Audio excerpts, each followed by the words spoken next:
The day my family disowned me, it was raining. I remember that detail clearly. The way the water streamed down the windows of Harrison Industries' executive conference room, while inside, my father's face turned an alarming shade of red. "Incompetent," he shouted, slamming a stack of papers onto the polished table. "Do you have any idea what your mistake could have cost us?" I stood there, 22 years old and fresh out of business school, trying not to cry. "Dad, I can fix it. The contract isn't final yet." "Fix it?" My older brother Michael's laugh was cruel. "You nearly sold our shipping division for half its value. There is no fixing that kind of stupidity."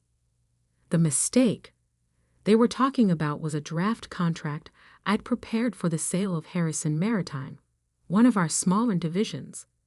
I'd accidentally used outdated valuation figures, ones that didn't include our recent fleet expansion. The error was caught before any real damage was done, but to hear my family tell it, I'd nearly destroyed a century of Harrison family business. "I trusted you with this," my father continued, his voice dropping to something even worse than yelling: disappointment. "I gave you a chance to prove yourself, and this is how you repay that trust." I tried to explain that I'd been working 80-hour weeks, that I'd been trying to handle both the maritime deal and the new tech acquisition they dumped on my desk. But excuses didn't matter in the Harrison family. Results were all they cared about. "Jack," my mother's voice from the doorway made us all turn. She stood there in her perfect channel suit, looking more like a CEO than the socialite she pretended to be. "The board is waiting." My father straightened his tie. "We'll finish this discussion later." But we didn't. That evening, I was called to my father's study, the room where 3 generations of Harrison men had made the decisions that built our family empire. The leather-bound books and old oil paintings seemed to watch disapprovingly as my father delivered his verdict. "You're done here," he said without preamble. "The board has lost confidence in your judgment. Your position at Harrison Industries is terminated, effective immediately." I felt like I'd been punched. "Dad, please. It was one mistake. A mistake we can't afford." He wouldn't even look at me. "You'll receive 6 months severance. After that, you're on your own." "You're firing me? I'm your daughter." "Which is exactly why this hurts so much." He finally met my eyes. "You're not just an employee, Emma. You're a Harrison.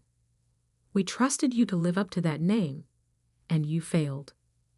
My mother's voice came from behind me. I hadn't even heard her enter. "We've arranged a position for you at your uncle's firm in Seattle, far enough away that this incident won't reflect badly on the family." I turned to face her, shocked. "You want me to leave New York?" "Want has nothing to do with it." Her perfectly painted lips barely moved. "The decision has been made. Your flight leaves tomorrow morning. And if I refuse—" My father's voice hardened. "Then you're on your own completely. No severance, no connections, no family support. Your choice." I looked between them, the parents who had pushed me toward business school, who had drilled the importance of the Harrison legacy into me since childhood. Now they were casting me aside over one mistake. "Some choice," I whispered. Only one person in the family stood up for me that night.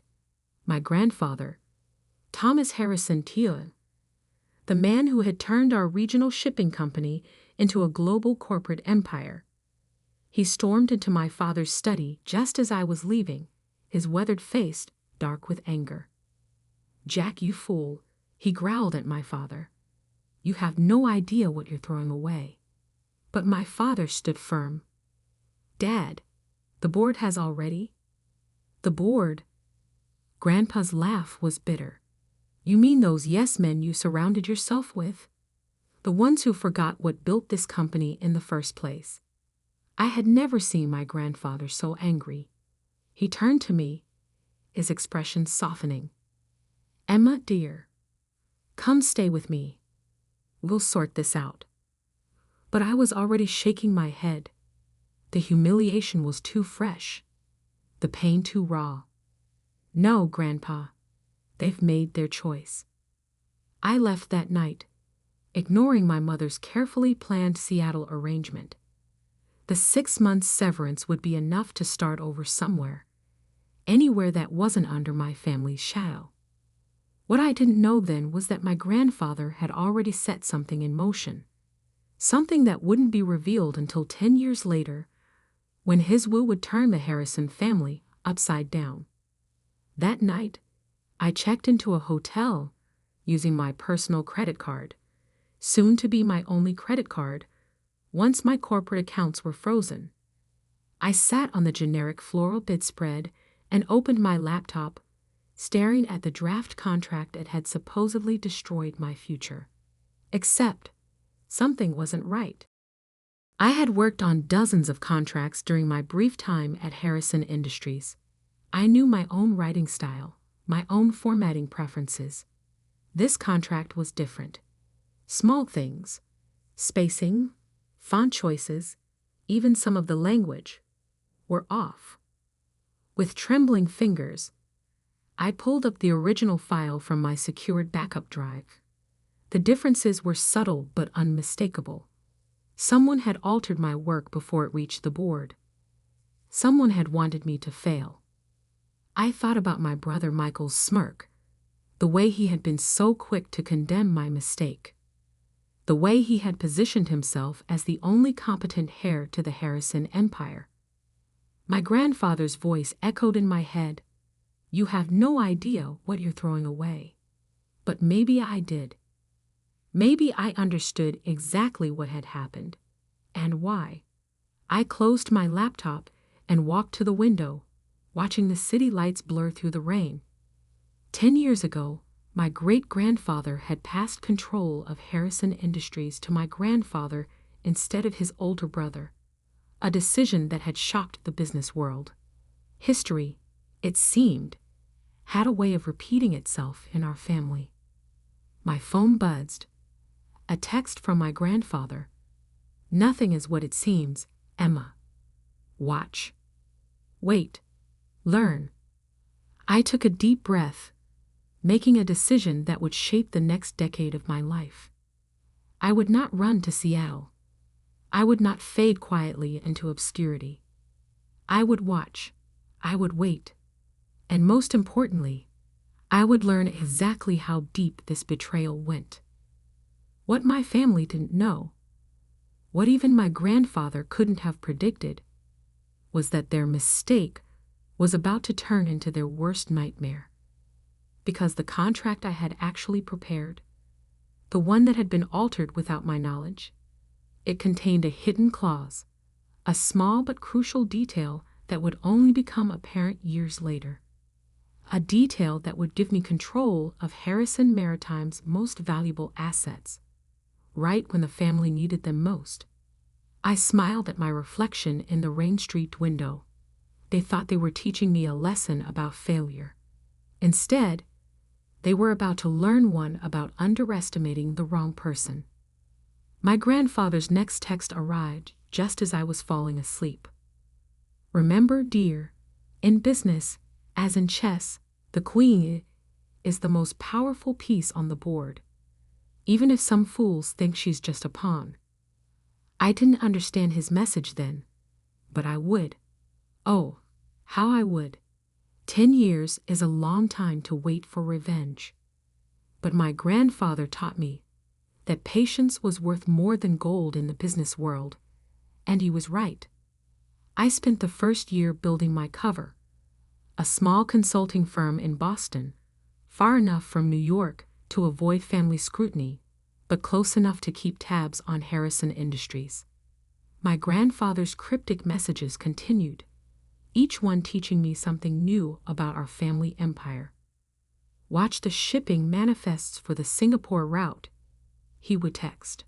Or, Pay attention to the Anderson merger terms. Small breadcrumbs that helped me understand the bigger picture. The mistake that got me fired?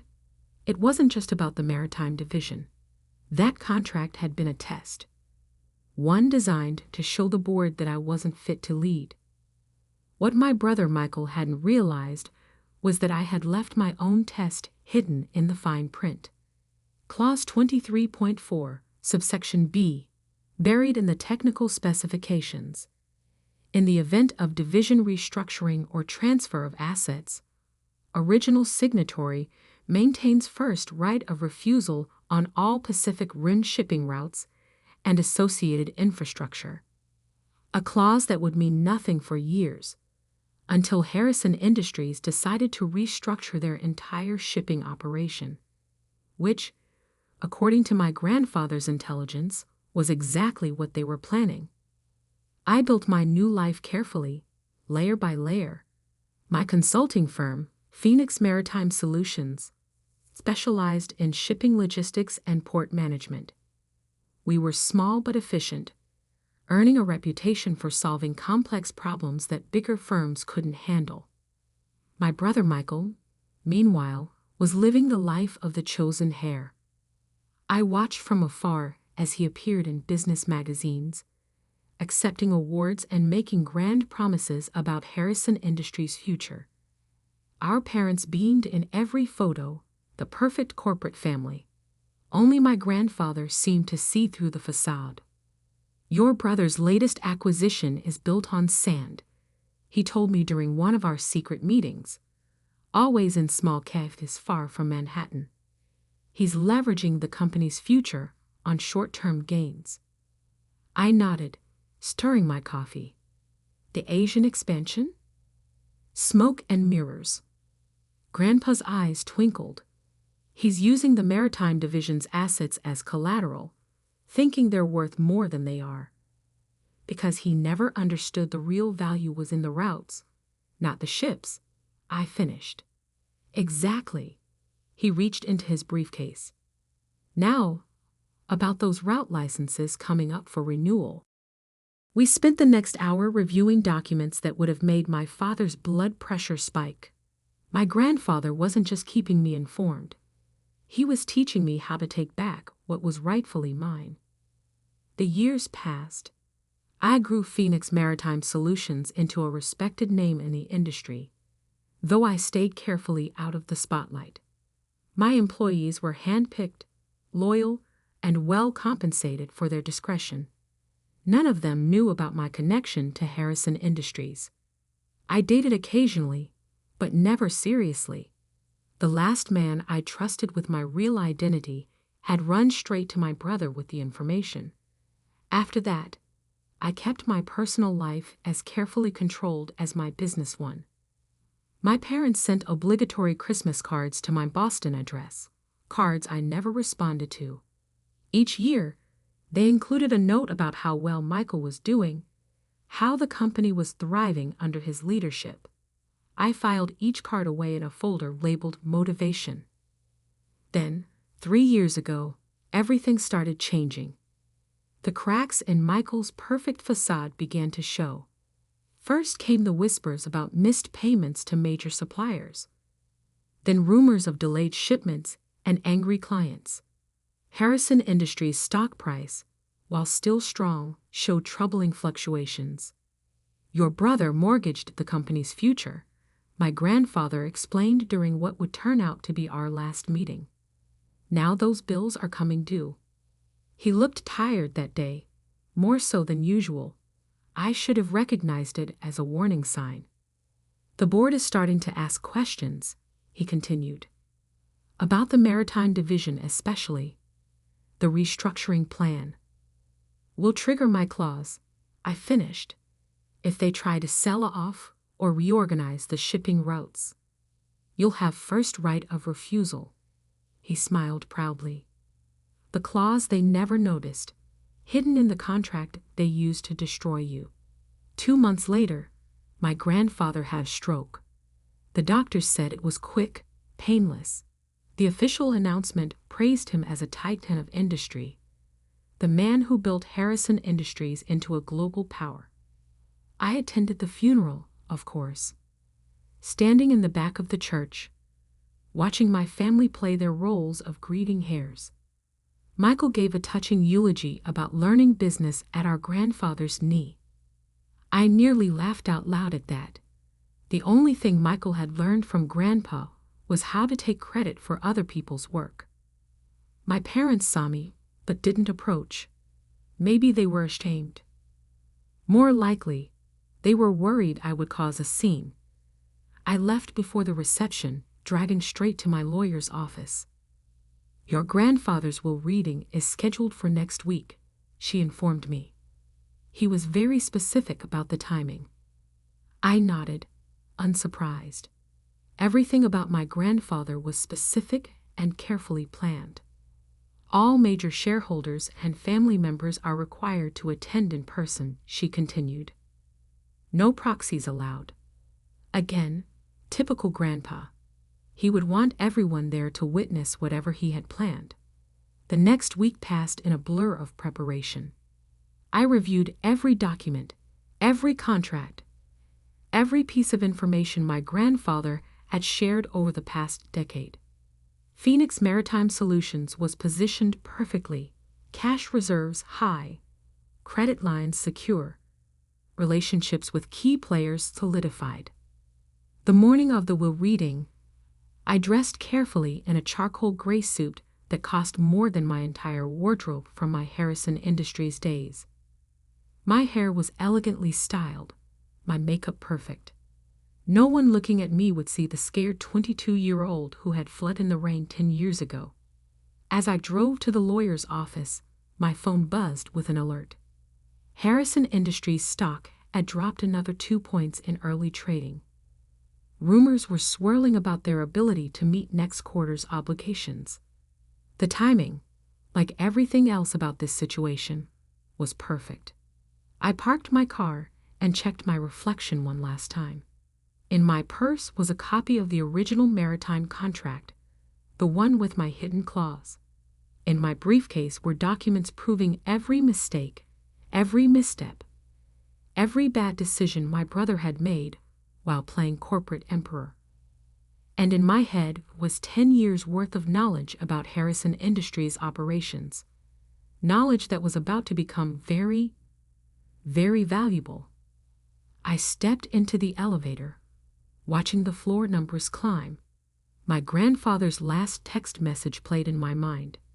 The game is won before the first piece moves. The doors opened onto a floor full of familiar faces frozen in shock. My father dropped his coffee cup. My mother's perfect mask cracked. And my brother Michael, the golden child, the chosen heir, turned white as a sheet. "Hello, family," I said calmly. "Shall we begin?" The conference room at Caldwell and Associates law firm crackled with tension. My family had arranged themselves exactly as I expected. Michael at the head of the table, our parents flanking him like royal advisors. The board members filled the remaining seats, all carefully avoiding my gaze. Mr. Caldwell, my grandfather's personal attorney for over 40 years, cleared his throat. "Before we begin, I should note that Thomas was very specific about the order in which his will should be read. He left detailed instructions." Yes, Michael interrupted. "Can we get on with it? Some of us have a company to run." I bit back a smile. In a few minutes, that statement would be hilariously ironic. Mr. Caldwell opened an envelope, his expression carefully neutral. "Very well. This is the last will and testament of Thomas Harrison AI. The first few items were standard: personal belongings to various family members, charitable donations, arrangements for his staff. My mother dabbed at her eyes with a monogrammed handkerchief when he left her his antique jewelry collection. My father nodded approvingly at the size of the charitable endowments. Then came the part everyone was waiting for. Regarding Harrison Industries, Mr. Caldwell paused, adjusting his glasses. The situation is complex. Michael leaned forward. Complex how? The succession plan was clear. As CEO, as interim CEO, Mr. Caldwell corrected. Your position, like many things, was temporary pending the reading of this will. The room went silent. I watched the color drain from my brother's face as Mr. Caldwell continued reading. To my grandson, Michael, I leave these words of wisdom. Power without understanding is like a ship without a rudder. You sought control, but never learned why our company worked. You chased growth without appreciating the foundation that supported it. And most tragically, you betrayed your own sister to advance yourself. Michael shot to his feet. This is ridiculous. I didn't. Sit down, Mr. Caldwell said firmly. There's more. He pulled out another document, one I recognized, my original maritime contract. 10 years ago, a contract was deliberately altered to discredit Emma Harrison and force her removal from the company. I have here the original document, along with proof of who made those alterations. My father's face had turned an interesting shade of purple. That's ancient history. The board's decision was based on falsified evidence, Mr. Caldwell finished. Evidence that Michael provided after tampering with his sister's work. The board members began murmuring among themselves. I noticed several of them eyeing the exits. Furthermore, Mr. Caldwell continued, the original contract contained a clause that becomes particularly relevant now. Emma, would you like to explain? All eyes turned to me. I stood slowly, smoothing my suit jacket. Clause 23.4, subsection B, gives the original signatory, me, first right of refusal on all Pacific Rim shipping routes and associated infrastructure in the event of division restructuring. Which means nothing, Michael snapped. We're not restructuring the maritime division. Actually, I pulled out my phone, displaying the morning stock alerts. You are. The Singapore deal you announced last week? The one meant to save the company from the debt you've accumulated. It can't happen without restructuring the shipping operations. Which means you need my approval. I finished. And you won't get. The room erupted in chaos.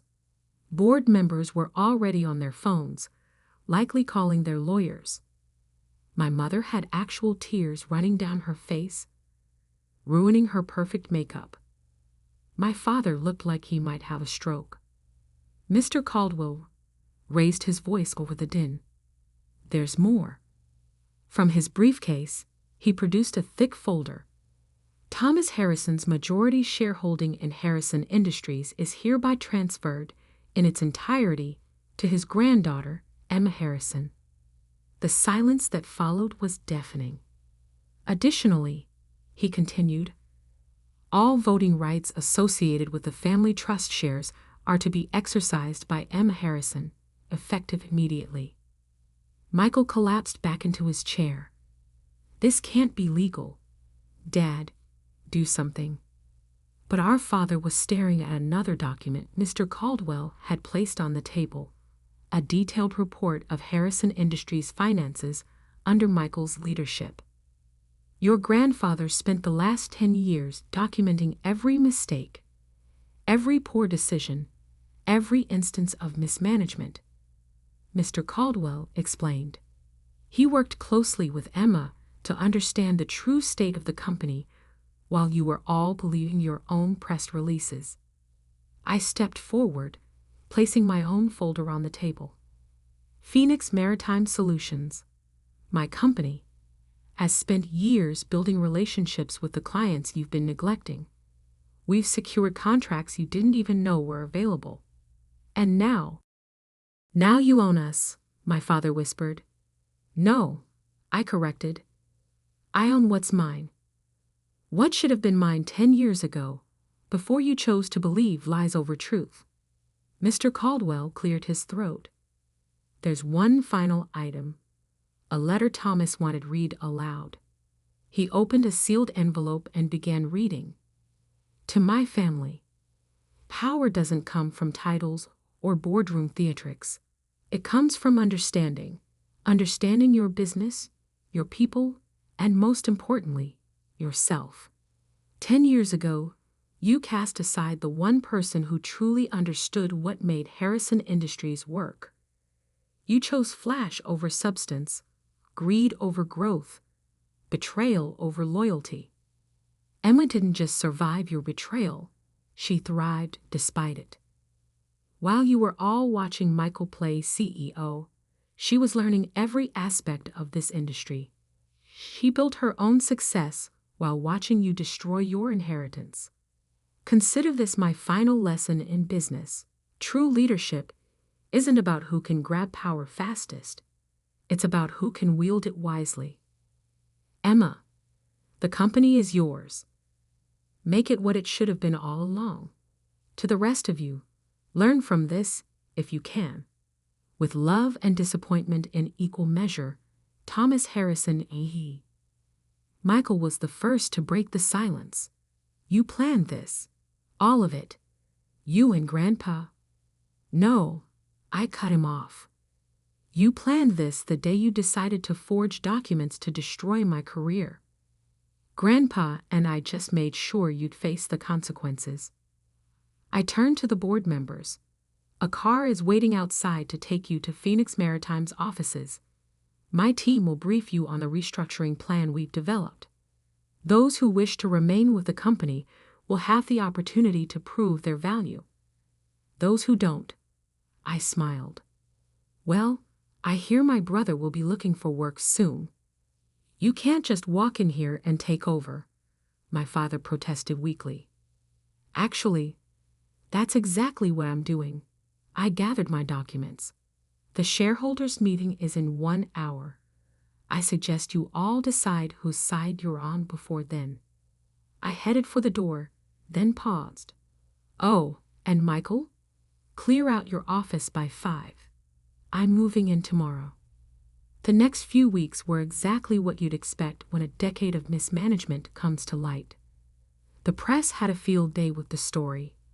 Harrison Harris returns. The greatest corporate comeback in history was my personal favorite headline. The shareholders, seeing the detailed plans I'd developed with my grandfather, overwhelmingly supported the transition. Harrison Industries' stock price stabilized, then began to climb as we implemented changes. Michael, predictably, tried to sue. His case fell apart when our father, finally facing the truth about his chosen heir, testified about the document forgery from 10 years ago. My mother attempted reconciliation in her own way. Lunch invitations, shopping offers, suggestions that we should all just move forward as a family. I declined every invitation. Some bridges, once burned, should stay ashes. 1 month after taking control, I stood in my grandfather's old office, my office now, looking out over the city. On my desk sat the contract that had started everything, framed as a reminder that sometimes losing is just winning in disguise. My phone buzzed, a text from an unknown number. I opened it to find a photo of my grandfather, taken the day he caught Michael altering my work. He'd kept it all these years, waiting for the right moment. Below the photo was a message, scheduled to be sent after his death. The Queen has taken her throne. Checkmate, my dear. Checkmate. I smiled, touching the frame of that old contract. The family that cast me out had thought they were ending my story. Instead, they had only written its beginning. And now, finally, they understood exactly what they had thrown away.